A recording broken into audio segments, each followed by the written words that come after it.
जरूर। यहाँ एक मजाहिया कहानी है जो दो मछलियों की बात चीत पर मबनी है। दो मछलियां एक दिन एक खूबसूरत तालाब में दो मछलियां रहती थीं। उनका नाम था मनु और पोनो। दोनों बहुत अच्छे दोस्त थे और अक्सर तालाब के पानी में गपशप करते रहते थे। मनु, पुनु, आज कल पानी कितना मजे का है, न ही ज्यादा गर्म न ही ज्यादा ठंडा।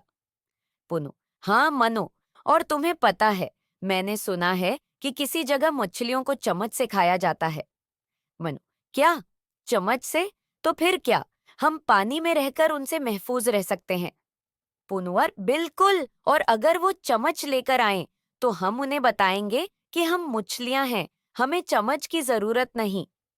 मनोदे, हाँ हाँ हाँ, मगर एक बात बताओ, क्या तुमने कभी सोचा कि अगर हम बाहर निकलें तो कैसा महसूस होगा? पुनु, हाँ, मैंने सोचा था कि बाहर की दुनिया में क्या होगा, शायद एक बड़ा सा पगला हुआ चॉकलेट का केक।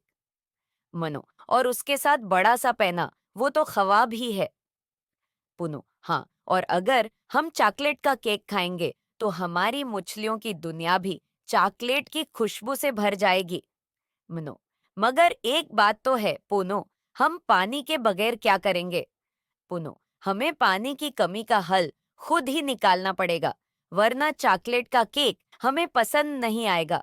दोनों मछलियां हंस पड़े और तालाब के साफ पानी में खुशी से खेलने लगे, जबकि उनके ख्वाब हमेशा चॉकलेट के केक और दीगर मजेदार चीजों से भरे रहते थे।